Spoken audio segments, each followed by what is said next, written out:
Welcome back to Custodes Central for part 2 of our tier list and list construction guide. Just want to make sure that people know that the title for the previous video said post balance patch. What I meant is the one that came around the 6th or 7th of July, and to note that this is before the kind of FAQs that are coming expected at the end of July. So let's move on to what is our next mandatory unit. And I think the next mandatory unit in your list is at least one shield captain, and that excludes the bike captain. We'll deal with the bike captain in a later video. So we're talking about a shield captain on foot or a shield captain in Allarus armor. And we know that they're good units, but why is it mandatory and therefore S tier? And that's because you get a free stratagem that can be repeated. You have to make sure on the ordering of things, you want to make sure that you use your stratagem first. You pay the CP, and then if you want to repeat it, that's when you use it on the shield captain. So if people want to play around this, for example, if you're learning how to fight Custodes, make sure you target the shield captain unit first, so that they have to choose whether they're using the strat for free or not, and if they do, it can't be repeated somewhere else. So another reason why the shield captain is particularly good is if you happen to be going second, you'll only have 1 CP. And if you happen to have things that are very fast, that can get lines of sight to you, or they're towering, or they've got indirect fire, Astra Militarum is like a prime offender here. You'll be able to get access to AGA for the -1 damage, even though you've only got 1 CP. So this is why it's really, really good. Now, in my opinion, the Allarus shield captain is significantly worse than the normal shield captain, because fighting on death isn't that great. Whereas the regular shield captain will buff his entire unit, right? Having the Master of the Stances is really big, because being able to always have on -1 to be hit and exploding 6s is just generally a really good profile. If you're going super killer, you add in lethal hits instead of the -1 to hit, depending on the kind of combat threat that you expect to be left behind after you fight. So the Allarus shield captain is worse, but if you are running just a single shield captain in your list, and you should always have at least one, in my opinion, it's just too much value to give up access to free strats when the two best ones are 2 CP each. You can definitely take an Allarus shield captain. So you can even take a second shield captain in your list. I think a few people are doing that. The only thing I would say is any combination is fine, other than 2 Allarus shield captains, because I think just missing out on Master of the Stances is too much of a loss here. And also, I'm not in love with Allarus as much as other people are. I'm not saying they're a bad unit. I think they're a very good unit, but I don't think they're quite as amazing as some other people make out. So let's have a look onto our next mandatory unit. This is Trajann. I would say he is near mandatory. I'm not sure that I would say he's mandatory. Like, you're doing it wrong for sure if you don't take him. Now, the main reason to take him is he has fight first as an ability. So this doesn't cost you CP, this doesn't restrict you to being on an objective. And that ability is really, really strong the way that it currently works in 10th. I think they, I've said this in a few other videos, I think they should change it. I don't think it's good for the game. We are where we are. So fight first, defender gets to pick, so this is why it's that strong. Normally he'll be with a group of 6 Wardens, and that unit will be allocated the arduous task of walking through dangerous territory where they won't get cover for a turn and they won't be on an objective, which means they can get shot and they can get charged. And if you didn't have Trajann with them, they wouldn't be eligible to fight first because they're not on an objective. So the reason why I like to add Trajann with the Wardens is the Wardens, they are very good at punching, and people say, oh, Wardens aren't good at punching. Wardens are really good at punching. They're just not as absurdly good as some of our other combat units like Guardians or the Allarus Terminators. But yeah, Trajann usually chills with the Wardens, and instead of thinking of the Wardens babysitting Trajann, I think of Trajann babysitting the Wardens, right? Just saying, like, don't bully this unit. These are my kids. Anyway. So we're also waiting for the FAQ on whether his special rule works versus stuff like damage reduction, AP reduction. Obviously it's better if it does work on everything, because I think the way it's worded, if it didn't work on AP reduction and damage reduction, it's kind of not as good by a lot. However, even if it doesn't work, I still think Trajann is a near mandatory auto-include in your list. So why is that still beyond babysitting the Wardens through this dangerous kind of valley of death, right? And the reason is sometimes you are threatened by turn 1 charges by opponent lists, right? So something like GSC Aberrant Infiltration, for example, or just turn 1 charges from like Angron or something like that, right? And usually you only get like one objective in your deployment zone, so you can try and fan out from there and touch the objective, blah blah blah. But either way, this will compress your deployment. You don't want to be compressed on deployment. You want to be as close to the primaries as possible while being null deployed and safe, and not being able to get turn one charged. That's very hard to do when everyone's got to touch one objective, right? So Trajann allows you to have a unit that's not anywhere near an objective that still has access to fight first, and that is very strong. And I don't want to go into a TCS example. You just have to take my word for it. If you are forced to deploy really defensively because you're scared you're going to get turn one charged and you won't have access to fight first, you're going to have to deploy very far back. If you deploy very far back, you're going to be depressed on primaries, which impacts your secondaries as well, because a lot of those secondaries are linked to primaries. You're quite likely to lose the game, because even if you, let's say, eventually you get to kill everything, right? You're going to be so behind on points that you're not going to win the game. So just to kind of avoid this kind of situation, this is why I think Trajann is near mandatory. You could go a bunch of games where it's not an issue. You could play in a meta where it's not an issue. But so this is why I say Trajann is near mandatory rather than I think it's actually mandatory. Let's have a look at other HQs. Valerian's 115 points. He's got an okay profile, right? He's got Feel No Pain, which I don't care about. He's got Golden Laurels, which is reducing AP 1 by 1 in melee. If this was versus melee and shooting, I think he'd be really, really, really good. And he gets a bunch of rerolls, right? Or he gets a reroll per battle round. This is okay for 115 points. But you shouldn't look at the unit in a vacuum. You have to look at what else could I be taking. You could be taking Trajann, gets access to fight first, right? You could be taking a shield captain, gets free stratagem access. Or you could take a blade champion, which is giving you rerolling advances, charges, and once per game advance charge. And if you compare those, now it's actual trash, and you never look at this guy ever again. If they change how fight first works, or they change some of our other stratagems so that they get significantly reduced value, right? Then you can actually look at Valerian. But currently, as the way that the game is now, I think is pure casual. It's pure casual.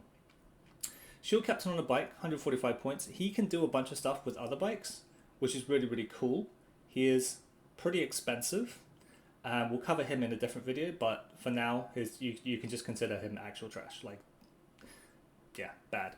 Alea, 80 points. What a joke, right? Alea for 80 points is disgusting. What's Alea give you, right? Alea's giving you a Feel No Pain. I don't care. It's not on the unit, it's on the model. She gets Scout 6, so she can only go with the Witch Seekers. You don't want Alea with Witch Seekers. Like, I think it's not good, right? The unit gets to fight first. That's okay. You would be sticking her with Vigilators to make real use of this. Vigilators are 15 points a model. That's complete poo-poo, right? Your Guardians are 45 points per wound, right? Vigilators are 15 points. Like, do you see what I mean? 15 points per wound, 15 points per wound. It's way easier to kill a Vigilator. Their combat's not even that amazing. It's situationally better in very specific matchups for the damage output. But as I keep saying, you want to look for a generalist not a generalist profile. You want to have a unit that's flexible into a lot of matchups and is efficient into as many of those matchups as possible, right? And Vigilators don't fit into that, whereas a Guardian does. This is why Guardians are super amazing. Knight Centura is pretty much the same thing as Alea. Like 75 points for this is a joke, right? So you add 75 points to the unit, you get +2 to your move, and you get +2 to your advance and charge rolls. Jesus Christ, right? Again, this is going into Vigilators. It's the same issue. Like, Vigilators is just too expensive. They're not as good of a generalist as Guardians are. Guardians are just way better than Vigilators in 90% of your matchups. So you just don't take this, and therefore you don't take the 75-point leader to make inefficient units still bad. So these are just not a thing. So Guardians, are they necessary? The answer to that is super necessary. It's just super necessary. So the way that I run Guard is I usually do 5. I take 1 Vexilla, he gets the shield, and a Misericordia. I think if you're in a really, really shooty meta, you can take a second guy with a shield and a sword. So it'd still be 5, you'd just have the Vex with a shield, and you'd have a second guy with a shield. I don't generally recommend this for like a take all comers list. I think this very significantly hurts the combat potential of the unit. But if you're in a very heavy shooting meta or you don't have a lot of terrain, this could help you out. The alternative way to run them is in 9 or 10 mans, and here I would take a Vex with a shield and 1 to 2 shield and sword guys. So you'd have 3 shields total. 2 or 3 shields total. And I think this is absolutely fine. Again, if you're in a like an absurdly shooty meta or you don't have lots of terrain, you could add more shields to this. I think Hank, who came second in Tacoma, I think he was running like 3 shields on top of the Vex. So presumably he was worried about getting shot, and he wasn't too scared about the melee threats. And probably it's because there aren't that many melee armies in the game, because Custodes invalidate all other melee armies, so there's no point being melee unless you're Custodes. So you don't have to worry about combat so much. But sometimes you still do. So is there, there's nothing really about them that makes them mandatory in terms of rules or anything. The only thing that makes them kind of mandatory is their insane value for damage dealing, right? And the thing is, Guardians are good into basically everything. They're good into Horde, they're good into Elite, they're good into Vehicles, Monsters, as long as you're willing to pop a CP for +1 to wound, which you will be, because they've got an insane amount of attacks, because of the martial katas, right? Basically 5 attacks, 5 hits, right? That's just the math on that. So they're just super efficient blendy units, and they can get access to fight fast. It just makes them really, really good. The only thing that they're not good at is taking hits. Taking hits is generally going to be by shooting, because you're probably fighting first in most instances. So if you're getting shot a lot, this is where Guardians are not so good, right? And they crumble really fast versus damage 3 weapons, especially if you're battle shocked or you don't have access to CP. So in my opinion, these pair well the best with a Shield Captain or a Blade Champion. Shield Captain gives them the access to all the strats for free, and a Blade Champion gives them the increased threat range with the Advance and Charge. Trajann goes on a complete murderous rampage with Guardians. He'll probably do as much damage as the entire squad by himself when he's rerolling all wounds. But I think this is probably overkill, and I think Trajann probably pairs better with a unit of Guardians to babysit them. So, an S tier unit. Do I think these are mandatory? I'm not going to say that they're mandatory, but they're pretty mandatory to me personally, and I've never created a list that didn't have a unit of Wardens. So what I'd say is they've got very respectable damage. 5 attacks usually equates to 5 hits with the exploding 6s. They don't reroll wounds in the way that Guardians and Allarus do, so you might think oh, their damage isn't that good. The damage is still really good, right? If you compare this to another melee unit, if you compared this to a weapon skill 3 Marine, and you wanted to work out, okay, how many attacks would I have to get 5 hits? You're looking at 8 attacks, right? If you had a Space Marine with 8 attacks, weapon skill 3, you'd be like, this is nuts. This is a Warden. This is a Warden. But anyway, so the reason why we take Wardens is not really for the damage, but it's more that they can take hits, right? They can absorb a charge really well, right? They can absorb shooting really well, right? That once per turn feel no, once per phase, 1 phase per game feel no pain is really, really big.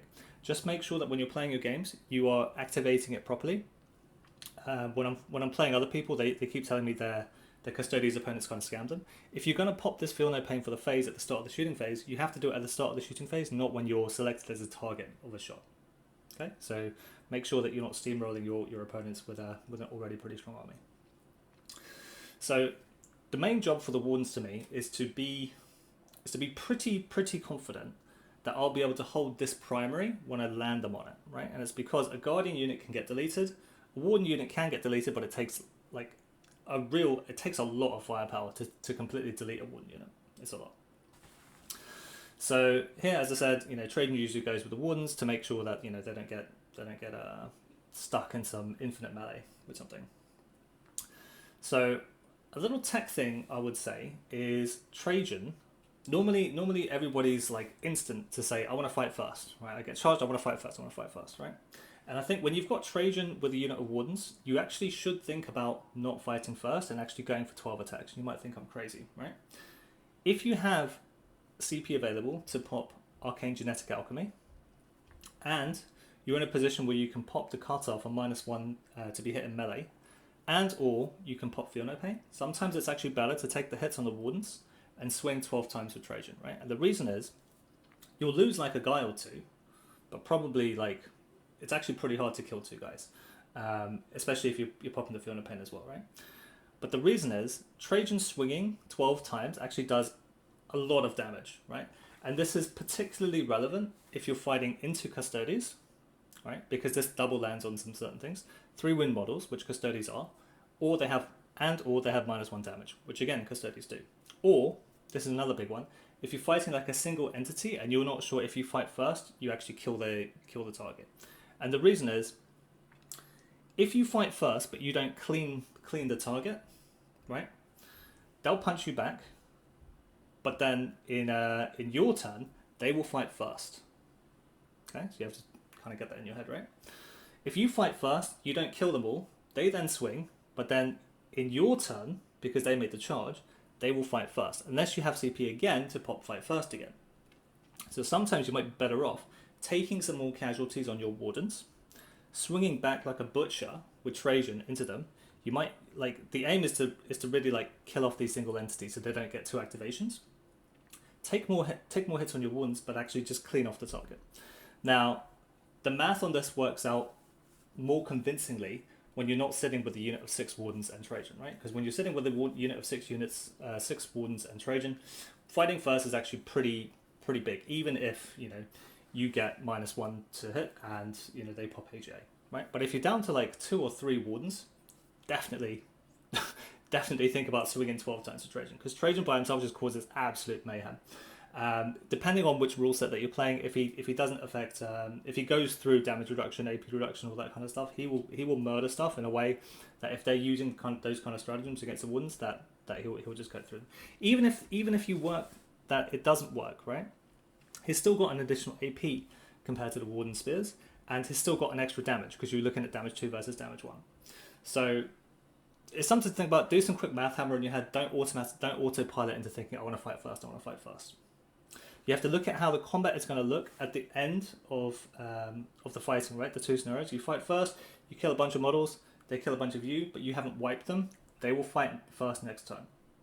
That's probably something you don't want. You might be better off losing a Warden, striking 12 times and killing them off, or crippling them, and just see like how the combat looks. So as I said, yeah, you're usually trading 6 swings with Trajann versus the casualties saved by the Wardens not fighting first. Because obviously if the Wardens fight first, there's some models to make attacks onto your Wardens, right?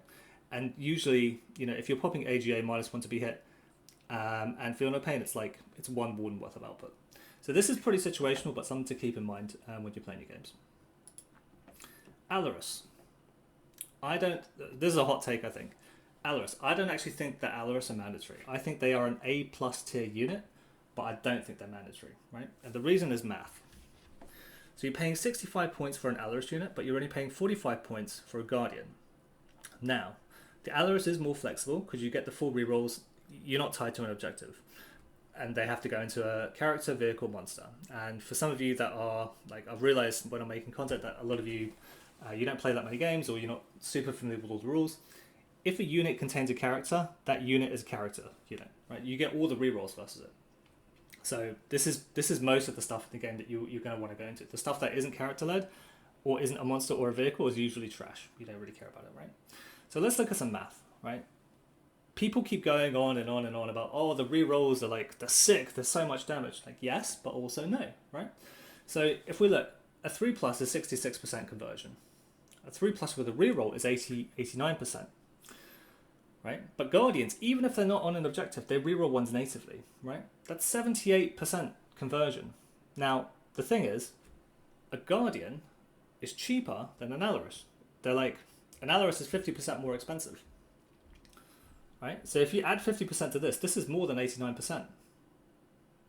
So actually, on math, assuming everybody has a spear, which they don't, so it's a bit fudgy, right? But you can just take 50% more Guardians, and they'll do more damage versus Allarus just through rerolling ones. Same thing again if you're wounding on 4s. 4s, 50% conversion, right? Rerolling 1s, 58% conversion. Rerolling 4s, rerolling everything, is 75% conversion. 50% extra on top of this, on top of 58%, is more than 75. It's not more efficient. Let's look at 5+, 1/3 conversion, 39% if we're rerolling ones. 56% if we're rerolling all, right?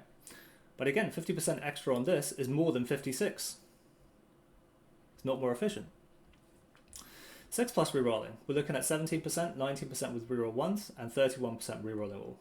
And here it's kind of, it's more there, you know, here the Allarus edge it out slightly because 50% more of this is less than 31%, but it's not a lot. It's not a lot. You're looking at like 29% versus 31%. To me, this is basically a rounding error. I mean, it's not an actual rounding error, but it's close enough that I don't really care about it. So for people that are saying, oh, the rerolls make this a more efficient unit, in melee, absolutely not. This is just lies. So just always remember, you can take 50% more Guardians, so the rerolls aren't the value for the Allarus output, but Allarus are good for different reasons. The reason for that is sometimes you can't get all your guys into engagement range because of the way that the charge rules work, or coherency, or you're multi-charging and some dude has to sit in the open and not do something, right? So you're not guaranteed to get all your attacks in if you have like a massive squad of Guardians. The Guardian unit is also probably going to have, it's going to have a Vex, it's going to have a Misericordia. The Misericordia dude is not as good as a Spear dude, so that comparison is not really a fair comparison, right? Plus, you might even have some more shields on it, some swords on it, whatever. So in reality, it's not like you get 50% extra more damage because you're taking Guardians instead of an Allarus, because some of that damage will be of lower quality. Toughness 7 versus Toughness 6 is relevant sometimes. It's relevant versus Strength 6, Strength 7, Strength 12, and Strength 13. Yeah? So this will help you out a little bit. One of the things that's actually quite big is 4 wounds versus 3 wounds. And that's because Allarus aren't terrified of flat damage 3, right? Because they don't need to pop AGA, they're 2-shot either way, right? Versus damage 4, you can AGA. Now damage 4 is much less common than damage 3. Damage 3 isn't even that common in the game. But this is like quite a big thing, because now you're less likely to have to spend CP or use your shield captain to pop AGA for free. To kind of mitigate being killed with damage 3 very efficiently. Now, one of the things that Allarus are way better at than Guardians is shooting into hordes, right? And that's because they've got the blast grenade launcher, and they're rerolling all the wounds. So rerolling all the wounds, in addition with like having loads of shot with this blast grenade launcher, this is a thing where Allarus are just exceptional at clearing horde, and also they can golden light. So they can golden light turn 1, which is really good. If you play, if you start your Terminators on the board and you happen to go second, you could just zip them up the board. This is a lot of movement. For a melee army who wants to be in combat, moving up the board is really, really good, especially since they only move 5. Or, not in turn 1, you might have a big unit of Allarus on one corner of the board. They get into a big fight. They win convincingly. You don't need them there anymore. You stick at the objective, right? Or you drop some other trash on to hold the objective, right? And then you just zip to another part of the battlefield, so you're not left with 200-300 points of units that are like, yeah, we super won this objective, but now we're not in the fight anymore because we only move 5. So this is like a redeploy, which is really not something that can be ignored. And also they can go in units of 2 and 3. So 2 for the action monkey, 3 for expensive action monkey, really expensive action monkey, but they can also fight a lot. So this gives you a bit of flexibility, but the main kind of difference is the 4 wins versus 3, so you don't have to pop AGA as often, and the shooting versus hordes. Horde clearing is a thing, and it's something that, although you can shoot twice once again with the Guardians. Like, yes, spear shooting is actually pretty good because it's assault 2, but this is like a whole different level of horde clear. The last thing to mention is Allarus. I don't take a Vex because I think the opportunity cost for the damage is way too high, right? You can't give up a spear to take a Vex. So as a result, your Allarus are always OC2 instead of probably OC3 in Guardians or Wardens. Wardens are always going to be OC3 because there the Vex doesn't cost you anything. Now, what else do I think is a near mandatory unit? And that is a unit. I don't really care which one it is. I have strong views on which ones I think it should be. But you want to have at least one unit that you plan when you make your list that is going to be a deep strike or rapid ingress threat. So what I usually do is I like to start 3 Custodes units on the board with 1 unit in reserve for deep strike or for rapid ingress, right? And why is it near mandatory? And this is to me is because rapid ingress is like a new kind of game concept to 40k in 10th. So to me, what rapid ingress is, it's a catch-up mechanic for going second for melee armies. Doesn't necessarily have to be melee armies, actually. It could even be for balanced armies that have melee elements, right? This is my personal opinion. You don't have to agree. I have like no proof for why it's like that. This is just what I feel what rapid ingress is, because otherwise going first is usually such a crushing advantage because your deep strikes get to go in first. You get to screen out versus their deep strikes. It's like It's really, really strong to go first, typically. But Rapid Ingress kind of counterbalances that by giving you, an almost guaranteed charge going second with a Rapid Ingress threat. So why do I like to hold a unit in reserve? And this is because it threatens to deep strike or Rapid Ingress during your opponent's player turn. So they have to screen, which causes them to do things in a way different to how they would do it if they didn't have to screen, if they didn't have to worry about the deep strikes back. Or they have to accept that your unit is just going to do whatever the hell it wants to do. Some armies, they can't screen even if they wanted to. Right? They're just too low model count, or they've gone too elite, or whatever, right? So this is basically it's like Schrodinger's cat for threat. It's everywhere and nowhere at the same time. So it's something they have to play around all the time, and it's just a pain in their ass because you could threaten this everywhere, and you never actually have to go there. But it's like they might overestimate a threat to a certain unit, right? They might move in a really bizarre way to you, like I was never going to go there, but they might screen this area out because they were scared that you might go there, right? And you were never going to anyway. So this is just really good. So it's significantly more difficult to play against you when you've got a unit in deep strike threatening to deep strike or Rapid Ingress, versus if all the units are on the board and you know that's exactly where they are and this is how much they can move and this is their maximum move. It's just way easier to play against. But also, just remember you've still got Golden Light for a redeploy. It's just not as good as Rapid Ingress because Rapid Ingress is really, really strong. So what units should you be thinking about for Rapid Ingress, right? And for me, the premier unit for Rapid Ingress is a unit of Guardians with a Blade Champion for the threat range. Hopefully, if you're one of my subscribers, you've seen one of my previous videos on threat ranges with the Blade Champion. If you haven't, I recommend you check it out. But you don't have to because I've summarized the kind of results here for you.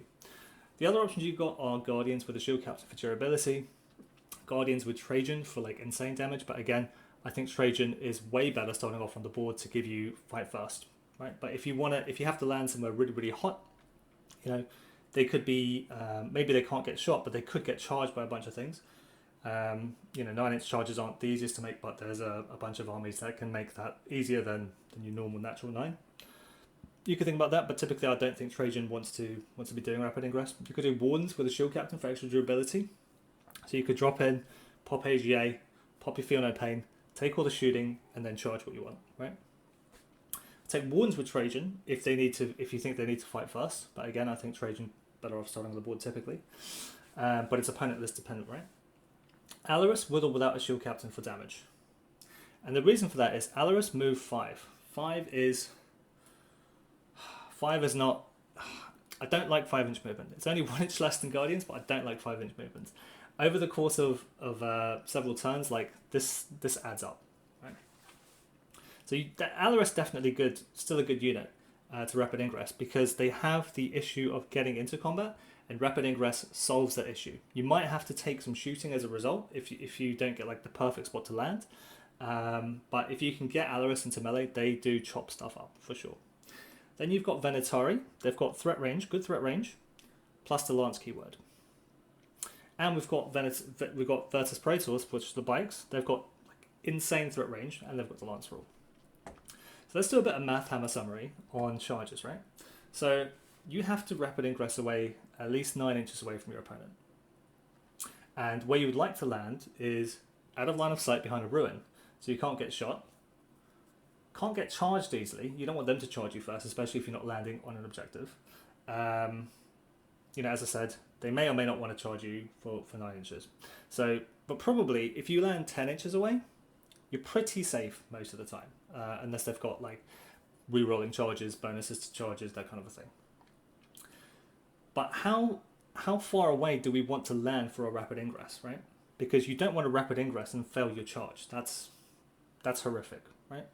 So if we want to make a 3-inch charge, that's 97.2% or 99.9% with a reroll.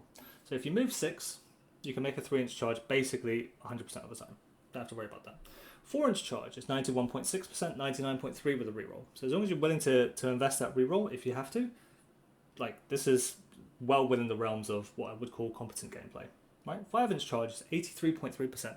This is it's getting down there. It's getting down there.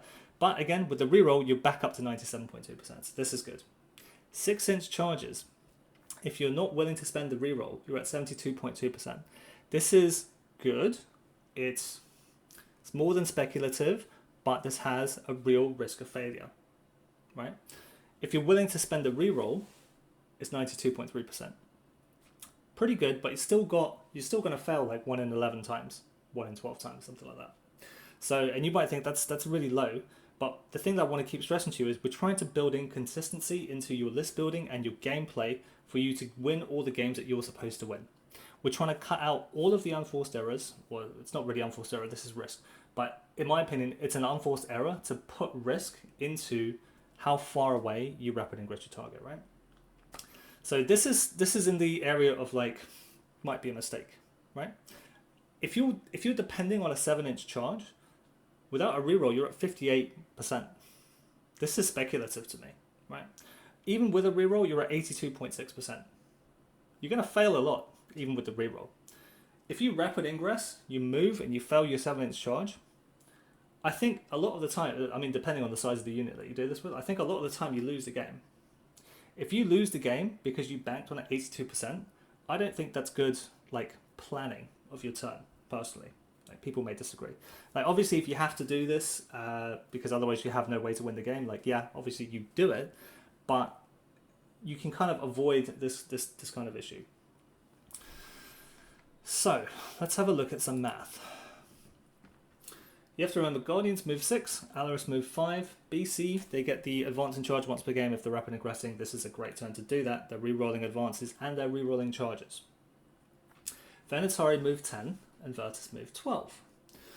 So all we're really doing is we're transplanting these kind of numbers on top of their movement, right? So a Guardian, this is effectively the same math as a 3-inch charge, right? This is a 4-inch charge, this is a 5-inch charge, 6, 7, etc., right?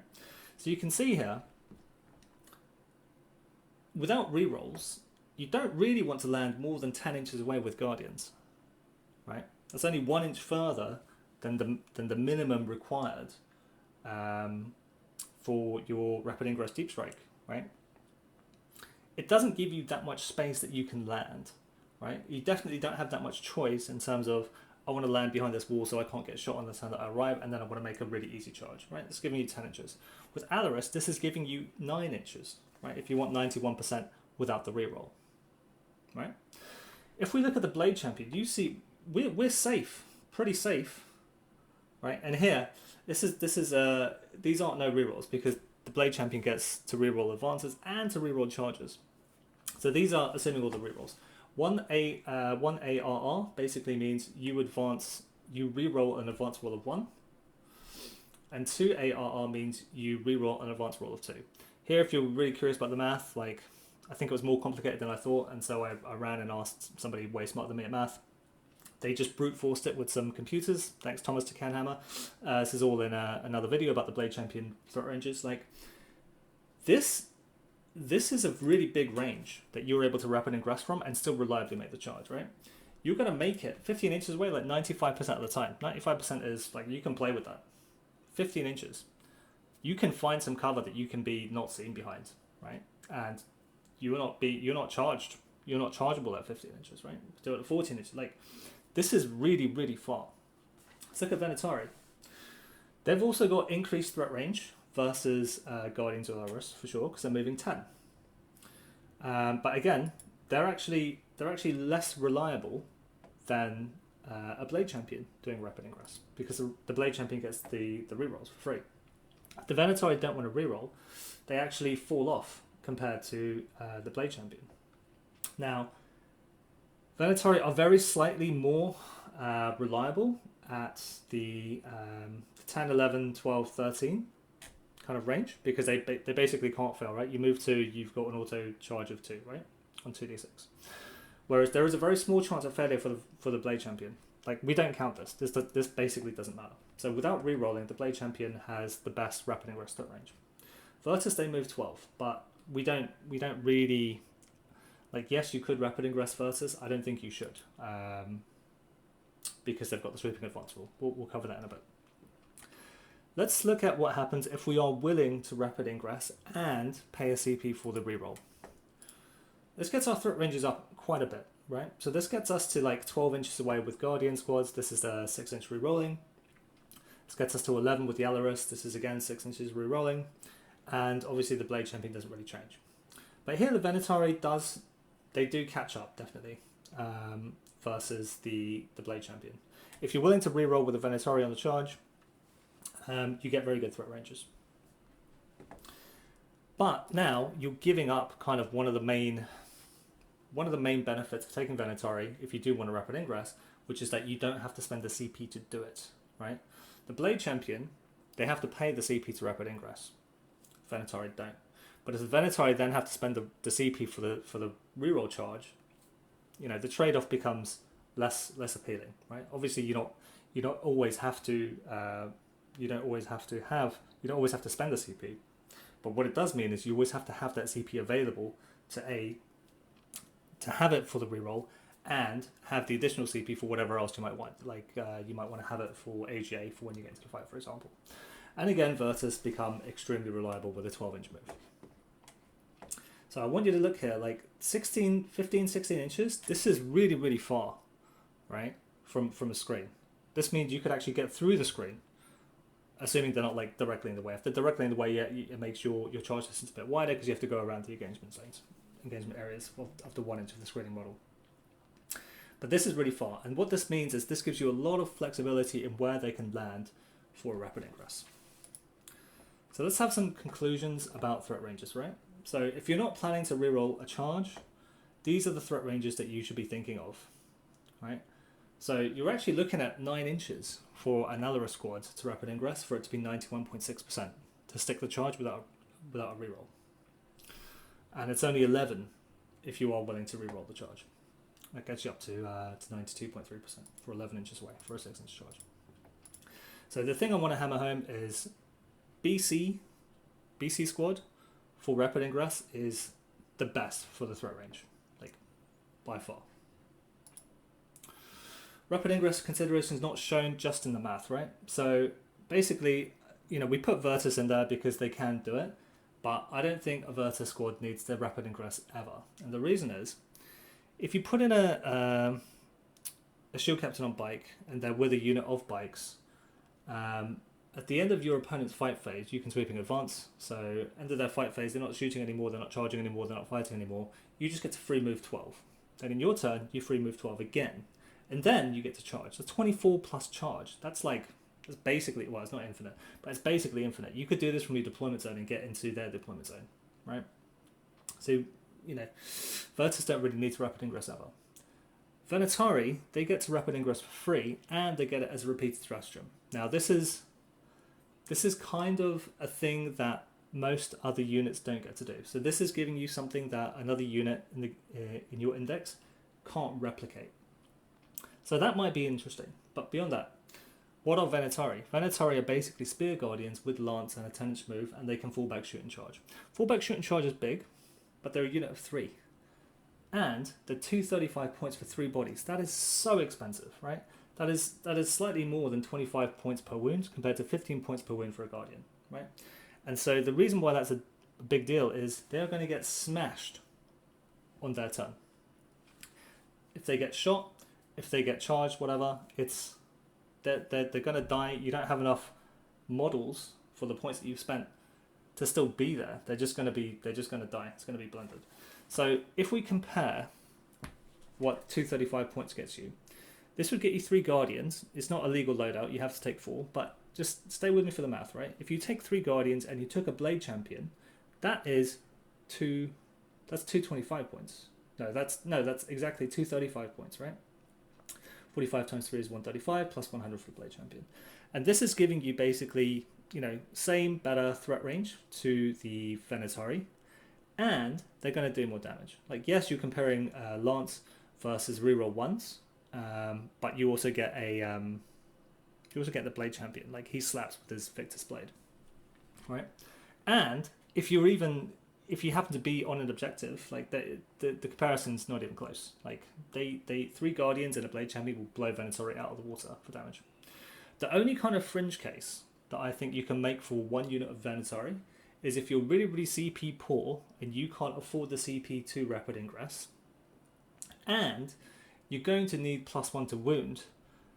So really, to me, this is only when you're playing specifically versus Knights, Imperial or Chaos, or just like a monster heavy list, right? Where you're going to want to pop that +1 to wound. Because if you're doing this with a Blade Champion, you're going to have to pay 2 CP, right? You're going to have to pay for the Rapid Ingress, you're going to have to pay for the +1 to wound. So yeah, like you can replicate what a Venatari can do with CP. It does, like, so you know, the fringe case is if you don't have the CP and this is what you need, yes, Venatari are the answer. But in a lot of other cases, you don't really need the lance keyword, right? It's good enough that you even make combat. It's good enough if you just reroll 1s to wound. It's good enough that, you know, if you reroll all wounds, it's not even close, right? It's, I don't know. This is not like, this is kind of too niche for me to worry about in a list for Custodes. We need generalist units that can function well into a variety of matchups, right? And to me, Venatari, this case is like, it's too fringe. Like, it doesn't cover enough bases. Blade Champion with Guardians, good into basically everything. I can't really think of a matchup where you would say a Blade Champion with a unit of Guardians is useless. This is always useful. So this is my number 1 pick for my Rapid Ingress unit. So Venatari, I think they are D tier. Sorry for all you boys that, all girls, that think Venatari are good or they're playable, blah, blah, blah. I think they are poop. So I think they're a really good unit. They've got really good rules, but I think they're currently priced out of the game. Now, to play devil's advocate, there is like a list archetype in my mind that I haven't seen, but I could see potentially working, right? And that is a threat overload list with 3x3 Venatari. And that's because they can all Rapid Ingress on the same turn because it can be repeated and it's free for them. You could even do like another unit that does Rapid Ingress. You could even do a 5th unit. You could pay for the Rapid Ingress. You could Rapid Ingress for free with the Shield Captain, and then you could do the 3 Venatarians. I think like at this stage we're into memes territory, like by quite a lot, but you could do that if you wanted to. I think this list would do significantly better going second than going first. I think if you go first and you have to Rapid Ingress turn 3, you're crushed on points already because you just didn't have enough stuff on the board. They took over the entire board. Like you're Rapid Ingressing from basically your deployment zone or something like that. I think it's very good, but this might have legs. It's not something I've tried. It's not something I've seen. So I'm not going to completely discount it as, you know, this can't work, right? The reason why I still don't like this is you could get screened out by a couple of armies. If you get screened out, Rapid Ingress is significantly less good. The other thing is they nerfed Indirect. They nerfed Towering. But these things still exist in the game. And the times that they exist in the game and the times that they look and shoot at your models, you are taking wounds at 25 points per wound. This is too much. It's just too much damage. The fact that it exists less in the game is good, but they've not been nerfed to the point where they're almost never seen in the game. So as a result, in those specific matchups, you're basically auto-losing, which is bad. So what I would say is that currently the 78 points per model, this is a D tier unit. If they took a points drop to 70, I think they're playable. I think they're a B tier unit. At 65, they're like A+. Right, and at 60 you just take 3 units of these, right? Let's be completely S tier. It'd probably be broken at 60 points, but we can dream. So anyway, so this is actually one of these instances where I don't look at like, oh, you know, what about the rest of the army, blah blah blah. You just look at the math, you just say no, this is poo. It's too expensive, right? And because a Blade Champion with Guardians can do almost exactly what Venatari can do. Yes, they can't fall back, shoot and charge, right? If you wanted to, you could give, you know, Ceaseless Hunter or something. So I think being situationally useful sometimes is not a good reason to have it in your list. Like the thing that I want to keep drilling in is your units must multifunction as efficiently as possible into as many profiles and like armies as possible, right? So this is going to touch into why I don't like other kind of units like, you know, Palace, Sagittarium, the Talamon, that kind of a thing. So I think this is where we wrap it up for today, but hopefully that has been a bit of useful. Oh, and also like all the good units, Guardians, Wardens, Allarus, they're good at killing everything. All of them, right? They'll kill some hordes because they've just got 5 attacks and they've got two shots on their guns. They'll kill elites because strength 7 -2 damage 2. They'll kill monsters with the +1 to wound. This makes them a very generalist. Like there's almost no profile in the game that you hate going into other than maybe damage 1 and -1 to wound, something like that, which is also pretty rare in 10th. So anyway, so this is going to wrap it up for the video. There will be more parts coming to cover the rest of the unit cards, what I think about them. We'll probably cover enhancements as well. But yeah, thanks very much for making it to the end. Don't forget to comment, like, and subscribe, and we'll see you next time.